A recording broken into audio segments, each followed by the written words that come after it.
એક ભાઈ મને પૂછ્યું મને કે સૌરાષ્ટ્રમાં ને મહારાષ્ટ્રમાં ફેર શું, મુંબઈમાં ને રાજકોટમાં ફેર શું, જામનગરમાં મુંબઈમાં ફેર શું,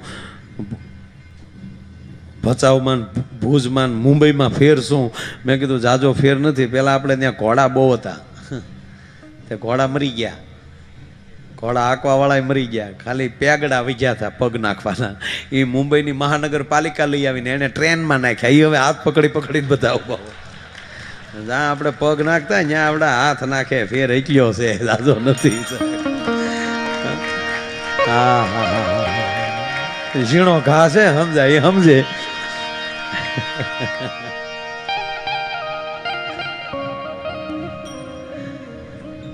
એટલે અમે ટ્રેનમાં જતા હતા તો એક ભાઈ છોકરો તેડીને ઉભેલા, બેન ફોનમાં વાતો કરે, કોકા એના ભાઈ સાથે જ વાત કરતા હશે એવું લાગ્યું. ભાઈ અમે આ રહી હું, ચિંતા મત કરના. તો ઓલો છોકરો સ્વામી તળેલા નાખે. એ કઈ પુરુષ પાસે કઈ સાનો ન રહે છોકરો.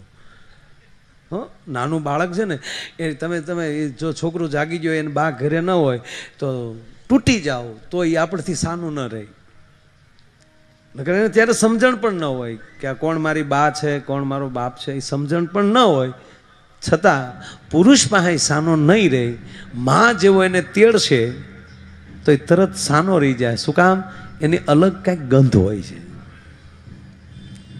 માની અને બાળકની કંઈક ક્યારે અલગ ગંધ હોય છે. માની અંદરથી પણ ત્યારે અલગ ગંધ નીકળતી હોય છે. એ ગંધથી છોકરાને ખબર પડી જાય. ત્રીજી વાત કે માં જેવો તેડી અને એના હૃદય લઈ લે આમ, તો હૃદયના ધબકારા દીકરાના બાળકના અને એની માના ધબકારા જ્યાં એક થાય ને તો એ બાળકને ખબર પડી જાય કે આ જ કાળજાનો કટકો હું છું. એટલે તરત બાળક સાનું રહી જાય. એમ સ્વામીજી આ જેટલા હશે ને એ હૃદયના જે હશે ને એ ગમે ત્યાં રહેતા હશે તો એ ઉલ્લી ઉલ્લીને આવશે. મારા બાપા તો હૃદયના કટકા છે બધા, એ વાત નક્કી છે. તો ઓલો ભાઈ બિચારો એટલો બધો રમાડે છોકરા, પણ ઓલું રે ઓલું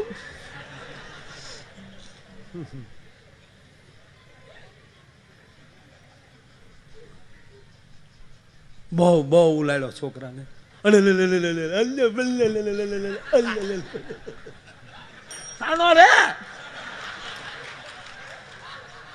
એટલો બધો છોકરાને, બેન ને કાકે સંભળાય જ નહીં, ફોન માં બેહી ગયેલા.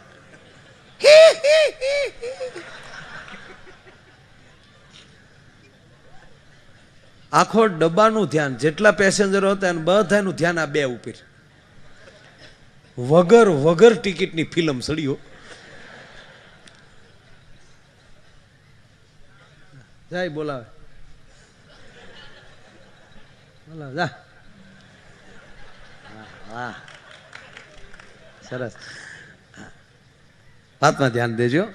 એટલે બધાયનું એની બાજુ ધ્યાન ને ઓલા ભાઈને ખબર પડી ગઈ કે આખો ડબ્બો અમારી ફિલ્મ જોવે. મગજ હલે છે કે કરવું હું, પણ જાહેરમાં એ પ્રોગ્રામ થાય નહીં.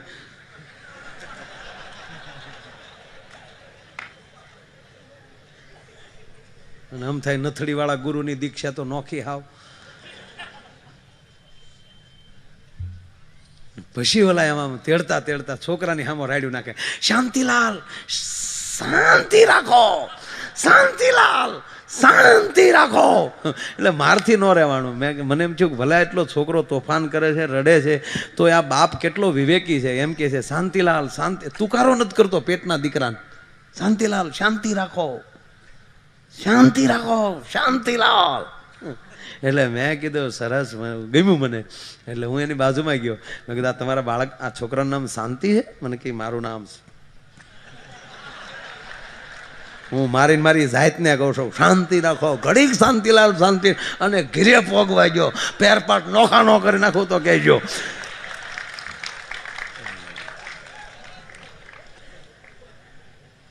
એ મોબાઈલમાં ટ્રેનના ડબ્બામાં આવું બની શકે, સત્સંગમાં આવ્યો ત્યાં આવું ન બની શકે. કહેવાનો મતલબ એ છે.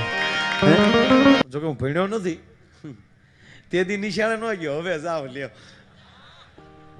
તેથી તો સ્વામીજી એવું લાગતું તો નિશાળે મોકલે તો એમ થાય કોકને એક પાટું માલ લઈ. અને પાછું ટ્રાફિક એવું, ભગવાનભાઈ આપણે ભણતા તેથી ટ્રાફિક બહુ. આવો આવો આવો આવો. કેવું સરસ બાબલું છે બોલો. બસ વળી જાઓ પાછા અહીંયા લઈ. સરસ.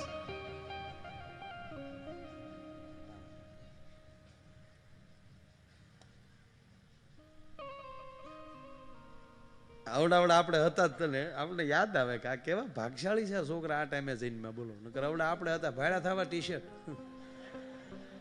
આના આ છોકરાના ટી શર્ટના ખર્ચામાં તો આપણા દાદા ગામ ધવાડા બંધ પરણી ગયા હતા. હે એને બદલે જવો તો ખરા. આપણું બાળપણ યાદ આવે આપણને. અવડા હતા તે નાતું કોણ મારો દાદો સોમા તો આપણે હાટું જ થતા હતા. નવરાવા હાટ ડાયરેક્ટ અભિષેક થતા. કેવા હતા આમ બબે સડિયું પહેરતા ખાખી તોય તે ટોલા એવડા થતા. સાયશા ઘઉં જેવા એકડે એકડે મીંડે ઘઉં બે પ્રોગ્રામ ચાલુ રહેતા. પણ એક કહું સ્વામીજી મને એક બહુ મને આ ગમે છે એટલે કહું ભલે આ ટોલા ગયા હાવ માકડનું ખાનદાન વહી ગયું.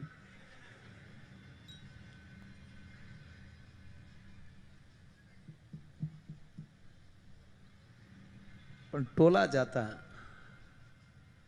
આ બાળકોને એક મોટા મોટી ખોટ આવી છે. કઈ ખોટ? રણછોડ ટોલાય માથામાં હતા ને તો ઈ બાને તે અડધો કલાક માનો ખોળો મળતો હતો, માનો હાથ ફરતો હતો માથા. આ સંતોના દર્શન થાય છે ને આ દાતારોના દર્શન થાય છે. ઈ માના ખોળાના પ્રતાપ છે બાપ. ઈ બાને માના હાથ માથે ફેર્યા છે. ફોલાવીને માં ખોળામાં બેહાડ દે, લાય બેઠા તારા માથામાં હાથ નાખું. અને હવે તો સાહેબ કહેવા ગયો તેડવાની શરમ લાગે છે. માવુને તેડવાની શરમ લાગે છે. નહીં સાહેબ. હમણાં હું ટ્રેનમાં બહુ ઓછો બેહું પણ ક્યારેક ક્યારેક એમાં મુંબઈની ટ્રેનમાં જો અંદરની જે લોકલ ટ્રેન જે છે મુંબઈની, ઓહો એમાંય સફર કરવી એક મોકો છે.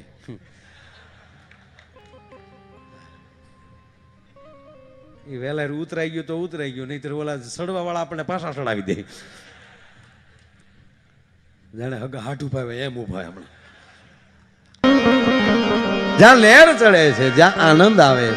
એટલે હું સ્કૂલે ગયો એટલે એક નાની એવી દીકરી, 3જા 4થા ધોરણની દીકરી, ઓફિસમાં બેઠો હતો તો એ દીકરી આવી.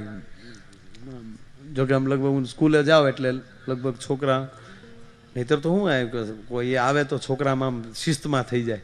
અને સ્વામીજી રિશેષ વયનું આવ્યો હોવ એટલે તો ગાડી ન હાલે, દેખાડો કરતા કરતા દોડીને આવે બધા. હમણાં મજા આવે આપણને. ને આપણે તો એવું જ કરીએ ભાઈ, આમ રહેવાનું, ટાઈ બાંધવાની ને એટલું નહીં, સૂટે પટે રહ્યો તમને ફાવે એમ. હા, ટાઈ બાંધીને સરસ ઇસ્ત્રી ટાઈટ કપડાં આવે તો સારી વાત છે, પણ કાંઈ એ નથી નક્કી જરૂરી. હવે નાનું છોકરો જે આમ સિલેટમાં લખતું હોય ને એને ટાઈ નડતી હોય, એ ધંધો હું કામ કરવો જોઈએ? આમ છૂટે પટે હું રાખું મારું, એટલે મારી પોતાનું મારું હાલે નહીં સ્વામીજી. બાકી 10 ધોરણ સુધી હું પરીક્ષા ન થવા દઉં. 10 ધોરણ સુધી પરીક્ષા હોય, ડાયરેક્ટ બોર્ડની પરીક્ષા. પાસ દર વર્ષે પાસ. વધારે દબાણ કરો છો તો ચોરી કરીને પાસ થાય છે ને. નહીં, પાસ થવું જરૂરી રાખવાનું જ નહીં, હકીકત. અને નાપાસ થવું એ જીવનની નિષ્ફળતા ગણો છો. જેટલી વાર નાપાસ થાવ એટલી વાર તમને હમુથું નવું શીખવા મળે. હા, ખરેખર આ કાંઈ આ બદામ ખાવાથી બુદ્ધિ ન આવે, ઠોકરું ખાવાથી બુદ્ધિ આવે. બદામ ખાવાથી બુદ્ધિ આવતી હોય તો કરોડપતિની ઘરે ઊભા વાહડા આટા મારે ન બદામ ખવડાવી દે તો એવું છે.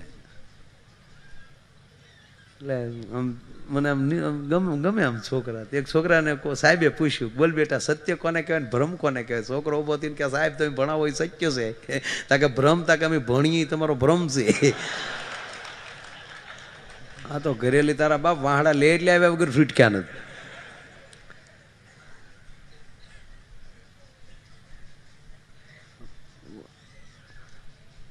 મને જો ખોટું ખોટું 2 દી રાષ્ટ્રપતિ બનાવી દે ને, ખોટું ખોટું બનવું જ નથી. અને બંને દે નહીં ને આપણો એ કાંઈ વારો આવે નહીં ને આપણે એ કાંઈ સપના જોવાય નહીં. સપના તો જોવાય, સપના શું કામ ન જાય? એ ક્યાં કોઈના બાપના. હા, અને પછી અમુક લેવલ આવી જાય ને પછી તો સપના તમને જોતા હોય, તમને સપનાય ના આવે. થાય એવું. પણ 2-3 વસ્તુ તો સ્વામીજી તરત બંધ કરાવી દો. એક તો મધ્યાહન ભોજન બંધ કરાવી દો. કારણ કે નિહાળે મૂક્યા ભેગો સરકારનું ખાવાનું ચાલુ કરે, એ મોટો થઈને પછી હું ધંધા કરે નક્કી કરી દો. એની કરતાં સાધુનો પ્રસાદ આવ્યો તો એ કોઠા પવિત્ર બને. આજ મને મોકો સ્વામીજી જોરદાર મળી ગયો, એમાં કાંઈ લાલજી ભગવાન પોતે જ એના જન્મદિવસનો મને લાડુ ખવડાવે, મારા માટે મારા ગુરુની કૃપા એટલી. એટલે લાવ ચિઠ્ઠી આઈ હે આઈ હે. ઓકે, હા અચ્છા લઈ લઈશ. ચારી પરમાજ છે, લઈ લે છે.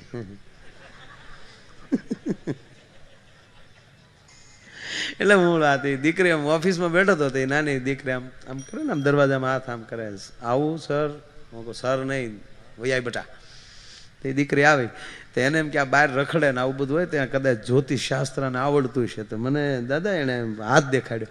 મને કે અંકલ હું મોટી થઈને શું થવાની જોવો જોઈએ. એટલે મેં કીધું આ બાળકને ક્યાં આપણે નિરાશ કરવા. મેં સ્વામીજી એનો હાથ આમ બરાબર જોઈ અને હું આમ જાણે કેમ ઊંડા વિચારથી જોતો હોઉં, તો દીકરી મળી રાજી થવા કે નહીં આને આવડે જ છે, જોવે જ છે. આનાથી ન રહેવાનું. પછી કે અંકલ કહો ને હું મોટી થઈને શું બની? હું કહું ડોશી. હવે આ મારું જ્યોતિષ ખોટું છે? મેં એને કીધું તું મોટી થઈને બેટા ડોશી બની. ટ્રેન જેવું જીવન રાખો. ટ્રેનનો ડ્રાઈવર હોય ને જે, એની પાસે સ્ટેરિંગ ન હોય. ટ્રેનમાં સ્ટેરિંગ ન હોય. એને ખાલી એના જે ડ્રાઈવર હોય એને 2 જ વાતનું ધ્યાન રાખવાનું. સામે લાલ લાઇટ વાળી જાય એટલે બ્રેક કરે, અટકે છે. અને ગ્રીન લીલી લાઇટ જોવે એટલે ચાવા દે છે. એની પાસે સ્ટેરિંગ નથી. કારણ કે એનો જે મેન જે છે, આ કયા નંબરની ગાડી છે ને આને ક્યાં પાટે દાખવાની છે, એ તો કોઈક દૂર બેઠો બેઠો મેળા ઉપર એના પાટા ફેરવતો હોય છે. એમ આપણો સદગુરુ ક્યાંય દૂર બેઠો બેઠો આપણા પાટા ફેરવતો હોય છે સાહેબ. બાકી આપણા હાથમાં સ્ટેરિંગ ન રાખો.